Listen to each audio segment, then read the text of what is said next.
આરોપીઓના વરઘોડા કાઢવા મામલે કોંગ્રેસના પ્રહાર હર્ષ સંઘવી પોતાની ઇમેજ અને બ્રાન્ડિંગમાં વ્યસ્ત. કોંગ્રેસ દ્વારા આરોપ લગાવવામાં આવ્યો છે કે આરોપીઓના વરઘોડા કાઢવામાં આવે છે, પણ મોટી હોસ્પિટલો અને તેની સાથે બીજા અન્યની અંદર કેટલાઓનું કરી નાખીને વિદેશ જતા રહેલાનો વરઘોડો કેમ કાઢતા નથી, તેનો સીધો આક્ષેપ કોંગ્રેસ દ્વારા કરવામાં આવ્યો છે. Bureau report, Patan news 24, Patan. ગુનેગારો, અસામાજિક તત્વો, બુટલેગરો, માફિયાઓ બેફામ થયા છે. યુપી, બિહાર કરતા પણ આજે ગુજરાતની પરિસ્થિતિ બદતર છે. એક બાજુ દારૂ ડ્રગ્સના માફિયા હોય, ભૂમાફિયા, ખનન માફિયા, મેડિકલ માફિયા, બળાત્કારીઓ, ખંડણીખોરો, આ બધા જ લોકો બેફામ થયા. કોઈને પણ પોલીસનો, પ્રશાસનનો, સરકારનો કે કાયદાનો ડર રહ્યો નથી. સરકારનો કોઈ પણ જાતનો કંટ્રોલ પણ રહ્યો નથી. અને એક બાજુ ગૃહમંત્રી શ્રી પોતાની વ્યક્તિગત ઇમેજ વધારવા માટે બ્રાન્ડિંગ કરવામાં વ્યસ્ત છે.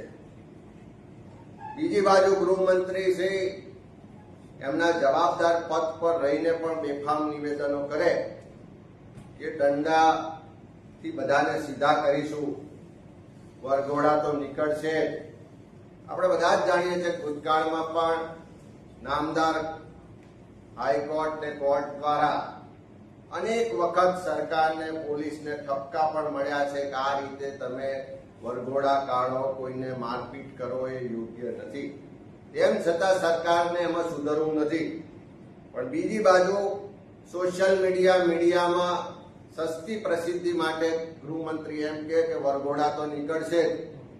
પણ મારે ગૃહમંત્રી શ્રીને, સરકારને કહેવું છે, જો વરઘોડા કાઢવા જ હોય તો મુલસણાનું 10,000 કરોડ રૂપિયાનું જમીન કૌભાંડ થયું, એના જવાબદાર લોકો જેલમાં છે, એમની ધરપકડ થઈ, ત્યારે કેમ વરઘોડા ના કાઢવામાં આવે?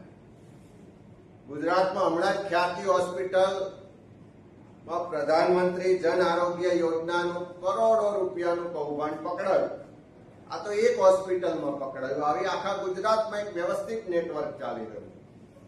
આ ખ્યાતિ હોસ્પિટલમાં 3 વર્ષમાં 110 કરતા વધારે લોકોના મૃત્યુ થયાના આંકડા બહાર આવી રહ્યા છે.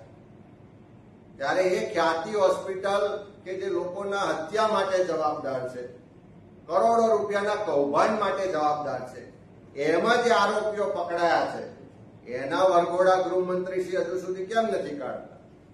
તમને કરોડો રૂપિયા ભાજપને ફંડ આપ્યું છે એટલે હજુ એના મુખ્ય સૂત્રધારો કે કાર્તિક પટેલ હોય કે બીજા લોકો હજુ સુધી કેમ નથી પકડાતા? જો વરઘોડા કાઢવા જ હોય, કાયદાનો ડર ઉભો જ કરવો હોય, તો ખ્યાતિ હોસ્પિટલ જેવા કૌભાંડો કરવા વાળા લોકોની હત્યા માટે જવાબદાર હોય એવા લોકોના વરઘોડા કેમ નથી કાઢતા? આપણે એકના ડબલ વાળી સ્કીમમાં 6,000 કરોડનું બીજેડ કૌભાંડ આપણે જોયું. ગૃહમંત્રી સાથે ફોટા હોય, ભાજપના પ્રદેશ પ્રમુખ સાથે ફોટા હોય, એમના મંત્રી, ધારાસભ્યો સાથે ગરોબો હોય, એના ટ્રસ્ટમાં ભાજપના નેતાઓ, હોદ્દેદારો, ટ્રસ્ટીઓ હોય, એવા એકા ડબલની સ્કીમ વાળા બીજેડ જે કૌભાંડ થયું, 6,000 કરોડ રૂપિયાનું કૌભાંડ થયું, એના મુખ્ય સૂત્રધાર ભૂપેન્દ્રસિંહ ઝાલા હજુ કેમ નથી પકડાતા? એના જે આરોપીઓ છે, જે લોકોના 6,000 કરોડ કરતા વધારે રકમ ડૂબાડનારા લોકો છે, એનો વરઘોડો કાઢવાની હિંમત સરકારને કે ગૃહમંત્રીને કેમ નથી થતી? ગુજરાતમાં નકલી પીએમઓ અધિકારી પકડાયા, નકલી સીએમઓ અધિકારી પકડાયા, નકલી કચેરીઓ પકડાઈ, નકલી ટોલ નાકા પકડાયા, નકલી જજ પકડાયા, બધું જ નકલી પકડાયું. તે કિરણ પટેલ થી લઈને નકલી વાળા જેટલા પકડાયા, એના વરઘોડા આજ દિન સુધી ગૃહમંત્રી શ્રી કે સરકારે કેમ ના કાઢ્યા? ગુજરાતમાં લાખો લોકોને આ નકલીના નામે લૂંટ ચલાઈ રહી છે. એ બાબતે ક્યારે વરઘોડા ના નીકળે? જે બળાત્કારીઓ છે, જેના ભાજપનો ખેસ પહેરેલો હોય, જેના ભાજપના નેતાઓ સાથે નજીકનો ધોરબો હોય ને ફોટા આવતા હોય, એવા એક પણ ગુનેગારનો વરઘોડો સરકારે કેમ ના કાઢ્યો? જે ડ્રગ્સ પેડલરો પકડાય છે, જે ભાજપના નેતાઓ સાથે નજીકનો સંબંધ ધરાવે છે, એવા એક પણ ભાજપના મળતિયાનો વરઘોડો કેમ નથી નીકળતો?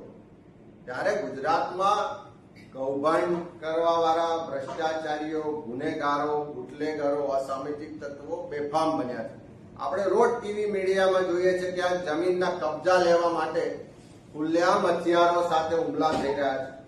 ક્યાંક ખંડણી વસૂલીના નામે લોકોના જીવ જઈ રહ્યા છે. બળાત્કાર નાની નાની દીકરીઓ પર થઈ રહ્યા છે.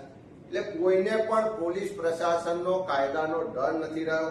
સરકારનો કોઈ પણ જગ્યાએ અંકુશ નથી રહ્યો.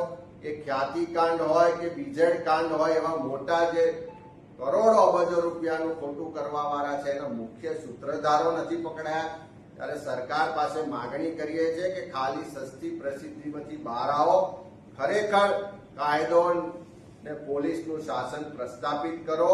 લોકોમાં, ગુનેગારોમાં ડર હોવો જોઈએ કે કાયદો પણ ગુજરાતમાં અસ્તિત્વમાં છે, કાયદાનું શાસન છે. અને મુખ્યમંત્રી શ્રી જયારે પોતે જ ગૃહ વિભાગ જોતા હોય તો એમને પણ કહેવું છે કે ગુજરાતમાં જે કૌભાંડીઓ છે, જે ગુનેગારો છે, માફિયાઓ છે, એમની સામે ખાલી મૃદુ બનીને નિવેદનો સરકાર કરે પૂરતું નથી. આવા કૌભાંડીઓ, માફિયાઓ, ગુનેગારો સામે કડક કાર્યવાહી કરવા માટે સરકાર ક્યારે મક્કમ બનશે એનો જવાબ આજે ગુજરાતની જનતા સરકાર પાસે, મુખ્યમંત્રીશ્રી પાસે માંગી રહી છે.